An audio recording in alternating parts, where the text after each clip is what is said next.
کہ بیت المال میں عطر آیا تقسیم ہونے کے لیے. حضرت عثمان غنی گھر میں عطر کا برتن لے کر آئے تقسیم کرنے کے لیے، تو تقسیم کیا تمام ضرورت مندوں کو اور اہل مدینہ کو. تقسیم کرنے کے بعد حضرت کی اہلیہ نائلہ نے عرض کیا کہ حضرت ہمیں بھی کچھ عطا کیجئے، اتنی خوشبو آ رہی ہے، اتنی خوبصورت خوشبو ہے کہ ہمیں بھی اس میں سے ملنا چاہیے. آپ نے فرمایا نائلہ یہ مسلمانوں کا حصہ ہے، اہل ایمان کا، مجاہدین کا، اس میں سے تمہیں نہیں دیا جا سکتا اور یہ اس میں تمہارا حصہ نہیں ہے. بس عثمان غنی یہ کہہ کر تشریف لے گئے باہر. جب گھر میں واپس آئے دوبارہ تو پورا گھر خوشبو سے بسا ہوا، معطر تھا پورا گھر. تو حضرت عثمان نے دریافت کیا اہلیہ سے، نائلہ سے، کہ بھائی یہ خوشبو کہاں سے آ رہی ہے؟ عرض کیا حضرت آپ جو عطر تقسیم کر کے خالی برتن چھوڑ گئے تھے، اس خالی برتن میں میں نے ہاتھ پھیر کر اپنے لباس پر ہاتھ پھیر لیا. عثمان سر پکڑ کر بیٹھ گئے اور فرمایا کہ نائلہ تو خود بھی ہلاک ہوئی، تو نے مجھے بھی ہلاک کر دیا. تمہارے لیے کہاں سے جائز تھا کہ تم خالی برتن میں ہی ہاتھ پھیر کر اپنے جسم پر پھیرو؟ یہ تقویٰ ہے حضرات صحابہ کا. جناب نبی کریم صلی اللہ علیہ وسلم نے مزاجوں کی تہذیب، اخلاق اور کردار اس قدر بلند کر دیے تھے، اتنے پاکیزہ کر دیے تھے کہ اس کی کوئی نظیر نہیں ملتی. اسی طریقے پر دوسرے صحابہ رضوان اللہ علیہ مجمعین، سیدنا عمر ابن خطاب رضی اللہ تعالیٰ عنہ ہیں، اسلام کی تاریخی شخصیت ہے، بنیادی اور اساسی شخصیت ہے، ان کی نظیر نہیں ملتی.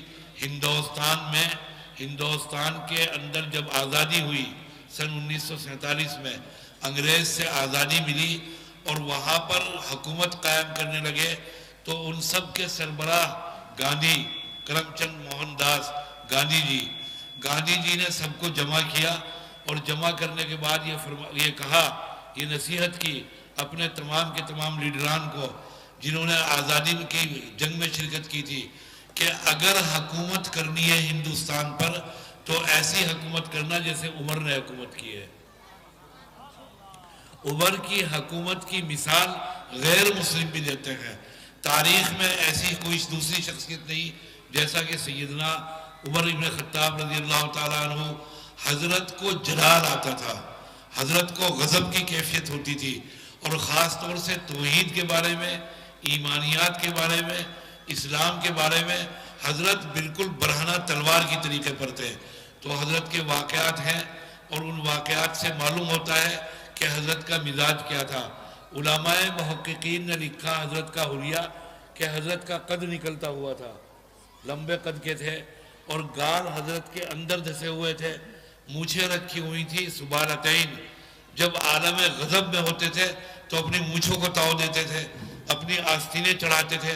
جب حضرت کو کسی بات پر غصہ آتا تو ایک مرتبہ حضرت عمر ابن خطاب حجامت بنوا رہے ہیں، لکھا ہے، اور حجامت کے دوران آپ اس سے بھی مرتبہ سمجھیے عمر کا کہ مصر سے کتاب آئی ہے موافقات عمر. ان مصنف نے کتاب کے ان آیات کی نشاندہی کی ہے جو آیات حضرت عمر کے حق میں ان کی رائے کی موافقت میں قرآن مجید نازل ہوا. قرآن مجید 11 بار سے زائد آیتیں ایسی ہیں جو حضرت عمر کی موافقت میں، ان کی رائے کی موافقت میں، اس سے ان کی مقام کا، ان کی مرتبے کا اور ان کی عظمت کا پتہ چلتا ہے. حضرت حجامت بنوا رہے ہیں، حجامت بنا رہا ہے.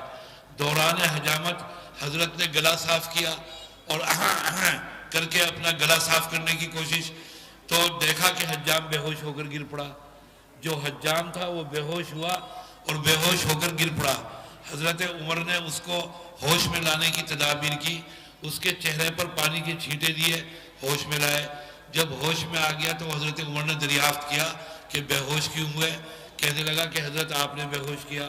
عمر نے فرمایا کہ خدا کے بندے کیوں تہمت لگاتا ہے، کیوں الزام لگاتا ہے؟ میں نے نہ تجھے ڈانٹا، نہ ڈپٹا، نہ مارا، نہ پیٹا، بلا وجہ الزام لگا رہا ہے کہ میں نے بے ہوش کیا. کہا کہ حضرت جس وقت آپ نے گلا صاف کیا اور آپ کھنکارے تو میں یہ سمجھا کہ میری کسی حرکت پر عمر کو جلال آ گیا، اس خیال سے میرے ہوش غائب ہو گئے اور میرے حواس معطل ہو گئے اور میں بے ہوش ہو گیا۔ اور یہ تو بیچارہ ایک معمولی حجام تھا۔ حضرت عمر دور عمارت کے اندر مسجد نبوی میں فجر کی نماز کے لیے تشریف لائے ہیں، بحیثیت امام کے نماز پڑھا کر نکلے ہیں مسجد نبوی سے۔ آپ کے پیچھے صحابہ کی جماعت ہے جس کے اندر کبیر السن حضرت عمر سے جو عمر کے اندر بڑے ہیں وہ صحابہ بھی ہیں، آپ سے حضرت عمر کے ساتھ وہ صحابہ بھی ہیں جن سے حضرت عمر علمی استفادہ کرتے ہیں، سوالات کرتے ہیں، صحابہ کی جماعت ہے۔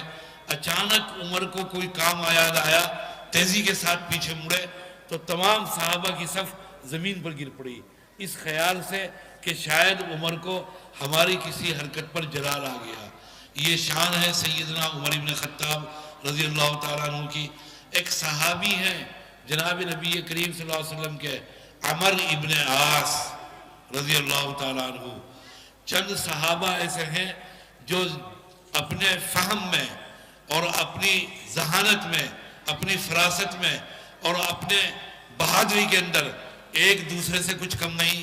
سیدنا خالد ابن ولید، عمر ابن عباس، سید الشہداء حمزہ رضی اللہ تعالیٰ عنہ، اور اسی طریقے پر حضرت علی کرم اللہ وجہہ، 19-20 کے فرق کے ساتھ، کچھ ان کو نمبر نہیں دیا جا سکتے، نہایت جسور، بڑے توانا اور نہایت بہادر اور سمجھدار واقع ہوئے ہیں۔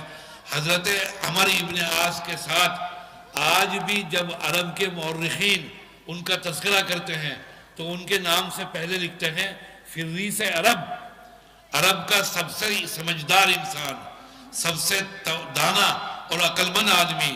اتنے دانا ہیں عمر ابن عاص کہ جناب نبی کریم صلی اللہ علیہ وسلم نے چند لوگوں کے حق میں آرزو اور دعا کی ہے کہ اللہ تعالیٰ ان کو ایمان کی توفیق عطا فرمائے۔ آپ نے ان میں سے عمر ابن عاص کے حق میں بھی دعا کی کہ اللہ تعالیٰ ان کو ایمان کی توفیق عطا فرمائے۔ جناب رسالت مآب صلی اللہ علیہ وسلم کی زبان مبارک پر کوئی چیز آئے، آپ کے قلب اطہر میں کوئی عرض ہو، ناممکن ہے کہ وہ پوری نہ ہو، محال ہے، وہ ضرور پوری ہو کر رہے گی۔ اور پھر آپ کسی کے حق میں دعا فرما دیں، ایک تیر ہے جو یقیناً نشانے پر بیٹھے گا۔ آپ نے دعا فرمائی، دعا قبول ہوئی، عمر ابن عاص آئے ہیں، اور آنے کے بعد جناب نبی کریم صلی اللہ علیہ وسلم کی خدمت میں صحابہ نے آپ کو اطلاع دی کہ عمر آ رہے ہیں۔ حدیث میں ہے کہ آپ استقبال کے لیے کھڑے ہو گئے اور آپ نے اپنی چادر مبارک بچھائی ہے عمر کے آنے پر اور ان کے استقبال کے لیے، ان کو بٹھانے کے لیے۔ جب عمر آئے تو آپ نے ارشاد فرمایا سلام کے بعد کہ کیسے آنا ہوا؟ کہا کہ یا رسول اللہ، آپ کے ہاتھ پر اسلام قبول کرنے کے لیے، بیعت اسلام کے لیے۔ آپ صلی اللہ علیہ وسلم نے بعجلت تمام جلدی کے ساتھ اپنے ہاتھ آگے بڑھائے کہ کہیں ارادہ نہ بدل جائے عمر کا۔ عمر نے اپنے ہاتھ آگے بڑھائے، جب پیغمبر نے ہاتھ آگے بڑھائے عمر نے اپنے ہاتھ پیچھے کھینچ لیے۔ آپ پریشان ہوئے، جناب نبی کریم صلی اللہ علیہ وسلم، آپ کے چہرے کا رنگ بدل گیا۔ آپ یہ سمجھے کہ شاید عمر کا قبول اسلام کا ارادہ تبدیل ہو گیا۔ آپ نے فرمایا ما لک یا عمر، بڑی پریشانی سے آپ نے پوچھا عمر کیا بات ہے، آپ نے ہاتھ کیوں پیچھے ہٹا لیے؟ کہا یا رسول اللہ، میں تو شرط کروں گا، میں تو بہت ذہین اور سمجھدار انسان ہوں، میں اپنے آباء و اجداد کا، اپنے بڑوں کا، اپنے بزرگوں کا مذہب چھوڑ کر آپ کا مذہب اختیار کر رہا ہوں۔ یا رسول اللہ، میرے ایسے ایسے گناہ ہیں، میں نے ایسے ایسے گناہ انجام دیے ہیں جن کو نہ میں بیان کر سکتا نہ آپ سن سکتے۔ یا رسول اللہ، مجھے آپ کا مذہب قبول کر کے اور اسلام قبول کر کے کیا ملے گا؟ میں اپنے بزرگوں کا مذہب چھوڑ کر آ رہا ہوں۔ آپ نے فرمایا الا تعلم ان الاسلام یہدم ما کان قبلہ وان الہجرۃ تہدم ما کان قبلہا۔ کیا عمر تم نہیں جانتے کہ اسلام اپنے سے پہلے تمام گناہوں کو معاف کر دیتا ہے؟ اتنے سمجھدار انسان ہیں یہ سیدنا عمر ابن عاص، مصر کے گورنر ہیں حضرت عمر کے دور امارت میں۔ حضرت عمر کو اطلاع ملی کہ عمر ابن عاص نے مصر میں گورنر ہاؤس بنا دیا۔ وہ گورنر ہاؤس کوئی وائٹ ہاؤس نہیں تھا، کوئی کریملن نہیں تھا، کوئی راشٹرپتی بھون نہیں تھا، ایک معمولی کمرہ بنایا تھا مٹی کا، اور گارے سے ایک کمرہ تیار کیا تھا۔ حضرت عمر نے مدینہ منورہ سے ایک پرچہ لکھا، معمولی پرزہ لکھا کہ او آس ابن آس، میں نے سنا ہے کہ تو نے کوئی کمرہ بنایا ہے گورنر ہاؤس، میرا یہ پیغام ملنے کے ساتھ ہی اسے زمین کے برابر کر دے، ورنہ وہیں پر پہنچ کر دونوں کان اکھاڑ کر گدی کے پیچھے لگا دوں گا، گردن کے پیچھے لگا دوں گا۔ یہ آرڈر دیا حضرت عمر نے۔ لکھا ہے تاریخ میں، جب عمر رضی اللہ تعالیٰ عنہ کا یہ پیغام قاصد لے کر پہنچا پیغامبر مصر حضرت عمر ابن عاص کے پاس، تو گورنر ہاؤس میں بیٹھے تھے، گورنری کے فرائض انجام دے رہے تھے، لوگوں کے مقدمات سن رہے تھے، فیصلہ کر رہے تھے۔ پرچہ پڑھا، اٹھے اور بھاگے، باہر نکلے، نہ جوتا پہنا نہ سامان اٹھایا، اور باہر نکل کر کھڑے ہو کر کہا گراؤ، ابھی گراؤ، فوراً گراؤ، زمین کے برابر کر دو۔ جب وہ کمرہ گرا دیا گیا تو کسی نے عمر ابن عاص سے عرض کیا کہ حضرت ایسی بھی کیا بدحواسی، ایسا بھی کیا آپ نے عجلت کی، جلدی کی؟ اگر عمر کا آرڈر تھا تو آپ کم از کم جوتے پہن لیتے، اپنا سامان اٹھا لیتے، آپ نے تو اتنی عجلت کی، چپل بھی نہیں پہنے اور باہر نکل کر کمرہ۔ کہا کہ خدا کی قسم تم نہیں جانتے، جس شخص کا یہ آرڈر تھا، جس شخص کا یہ پیغام آیا تھا، وہ اپنی دھمکی کو، اپنی تھریٹ کو حقیقت بنا دیتا اگر میں ذرا بھی دیر کرتا۔ یہ ہے سیدنا عمر ابن خطاب۔ یہ عمر ابن خطاب نے کعب احبار سے دریافت کیا کہ کعب تقوی کیا ہے، جو میرا موضوع ہے، اور میں آپ کو اسی کے متعلق بتا رہا ہوں کہ ایمان والوں سے مطالبہ کیا اللہ تعالیٰ نے تقوی اختیار کرو۔ اب تقوی کیا چیز ہے؟ کعب سے پوچھا حضرت عمر نے کہ کعب تقوی کیا ہے؟ حضرت کعب نے دریافت کیا، عمر کیا آپ کبھی ایسے راستے سے گزرے ہیں جس کے داہنی جانب بھی کانٹے ہوں، جس کے بائیں جانب بھی کانٹے ہوں، آگے بھی کانٹے ہوں، پیچھے بھی کانٹے ہوں؟ حضرت عمر نے گردن جھکائی، تھوڑی دیر کے بعد اپنی گردن اٹھائی، کہا گزرا ہوں۔ کعب نے پوچھا کیسے گزرے؟ کہا حضرت عمر نے کہ اپنے دامن کو سمیٹ کر، اپنے کپڑوں کو بچا کر، اپنے جسم کو بچا کر، کہیں کانٹوں میں الجھ کر کپڑے نہ پھٹ جائیں، جسم زخمی نہ ہو جائے۔ کہا کعب نے کہ عمر، اس دنیا کے اندر اسی احتیاط سے زندگی گزارنے کا نام تقویٰ ہے۔ ہماری دائیں جانب بھی گناہ ہیں جو ہمیں دعوت دے رہے ہیں، ہماری بائیں جانب بھی گناہ ہیں، معصیتیں ہیں جو ہمیں پکار رہی ہیں، پیچھے بھی گناہ ہیں، آگے بھی گناہ ہیں۔ ان گناہوں سے اپنے آپ کو بچا کر زندگی گزارنا احتیاط کے ساتھ، کہیں یہاں گناہ نہ ہو جائے، کہیں وہاں گناہ نہ ہو جائے، کہیں زبان کا گناہ نہ ہو جائے، کہیں آنکھ کا گناہ نہ ہو جائے۔ بھائی زبان کا گناہ اور غیبت جانتے ہو، زجر الشبان والشیبہ عن ارتکاب الغیبہ، مولانا عبدالحی لکھنوی کی ایک کتاب ہے، اس میں انہوں نے ایک حدیث نقل کی۔ وہ حدیث سنا کر آپ کو اپنی بات ختم کروں گا۔ فرمایا جناب نبی کریم صلی اللہ علیہ وسلم نے کہ ماں کے ساتھ منہ کالا کرنے میں جتنا گناہ ہے، دنیا کہاں سے کہاں چلی گئی، بے حیائی آج اپنے عروج پر ہے، بے غیرتی آج 7ویں آسمان پر ہے، فحاشی آج چاروں طرف بڑھانا ناچ دکھا رہی ہے۔ اس کے باوجود یہ خبر منحوس کان میں نہیں پہنچتی کہ کسی بدنصیب اولاد نے، لڑکے نے اپنی ماں کے ساتھ زنا کیا ہو۔ فرمایا کہ ماں کے ساتھ زنا کرنے میں جتنا گناہ ہے، نبی کریم نے، اس سے 26 درجہ زائد گناہ سود کھانے میں ہے، اور جتنا گناہ سود کھانے میں ہے اس سے 26 درجہ زائد گناہ غیبت کرنے میں ہے۔ اللہ اکبر۔ زبان پر کنٹرول بٹھایا جناب نبی کریم صلی اللہ علیہ وسلم نے۔ حدیث میں ہے سیدہ عائشہ رضی اللہ تعالیٰ عنہ بیٹھی ہوئی ہیں، اچانک انصار کی عورت آئیں نبی کریم صلی اللہ علیہ وسلم کے گھر میں، عائشہ بھی موجود ہیں۔ وہ آنے والی عورت چھوٹے قد کی ہیں، ان کا قد پستہ ہے، ناٹے قد کی، قصیر القامہ ہیں۔ حضرت عائشہ کہتی ہیں کہ وہ آئیں، آنے کے بعد انہوں نے نبی کریم سے کوئی مسئلہ پوچھا، آپ نے جواب دیا۔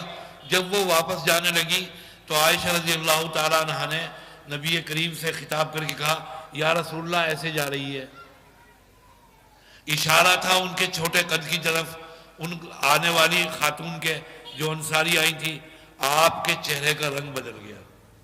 عائشہ کے اس کلمے سے اور اس بات سے پیغمبر کا چہرے کا رنگ متغیر ہو گیا. آپ حضرت عائشہ گھبرائیں، عرض کیا یا رسول اللہ کیا بات ہے؟ کہا عائشہ تو نے ایسی بات کہی، ایسا کلمہ کہ اگر سمندر میں ڈال دیں تو سمندر کا رنگ کالا ہو جائے. حضرت عائشہ نے کہا یا رسول اللہ میں نے کیا کہا؟ میں نے کوئی تہمت نہیں لگائی، میں نے کوئی ان کے اوپر الزام نہیں لگایا، میں نے تو ایک حقیقی بات کہی. واقعتاً ان کا قد چھوٹا ہے، ان کے چھوٹے قد کی جانب.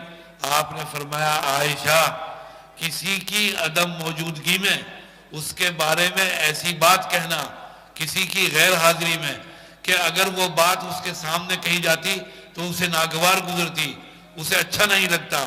عائشہ اسی کا نام غیبت ہے. اگر کسی کے بارے میں ایسی بات کہنا کہ اس بات وہ عیب اور وہ چیز اس کی ذات میں موجود نہیں، یہ تو تہمت ہے. اس کا عذاب تو کہیں زیادہ ہے غیبت سے. تو زبان پر کنٹرول بٹھایا حضرت جناب نبی کریم صلی اللہ علیہ وسلم نے. تو تقوی کے متعلق کعب نے کہا کہ ایسے راستے سے اپنے آپ کو بچائے کہ جہاں پر آپ کو گناہ دعوت دے. حضرت عمر سے کہا کہ اسی کا نام تقوی ہے. یہ ہے حضرات صحابہ کا تقوی رضوان اللہ علیہ مجمعین. بھائی تقوی حضرات اکابر، حضرات بزرگان دین کا اور اہل اللہ کا، اس کی بھی میں آپ کے سامنے مثالیں دیتا، لیکن میں تھک گیا حضرت، میں تھک گیا صبح سے. میں نے اسی لیے شروع میں کہا کہ میں ہندوستانی عالم ہوں، مولوی ہوں. میرے اندر وہ روحانی قوت نہیں جو بنگلہ دیشی علماء میں ہے. اور ان کی قوت کی جو بنیاد ہے وہ دو ہے، ایک تو روحانی قوت، ایک مچھلی کی قوت. تو ہم جو مچھلی کھاتے ہیں سال بھر میں، پورے سال میں 1 کلو، آپ ایک دن میں 1 کلو کھا جائیں گے. تو بہرحال بھائی میں شوگر کا مریض بھی ہوں. خدا تعالیٰ جو کچھ میں نے عرض کیا آپ کے سامنے بیان کیا اس میں شان قبولیت پیدا فرمائے. آپ کو اللہ تعالیٰ تقوی کے اوپر عمل کرنے کی توفیق عطا فرمائے. ہماری زندگیوں کو تقوی و طہارت سے مزین فرمائے اور دین کے مطابق جناب نبی کریم صلی اللہ علیہ وسلم کی ہدایات کے مطابق، آپ کے لائے ہوئے احکامات کے مطابق، آپ کے لائے ہوئے آئین اور شریعت کے مطابق زندگی گزارنے کی توفیق عطا فرمائے. وآخر دعوانا الحمدللہ رب العالمین.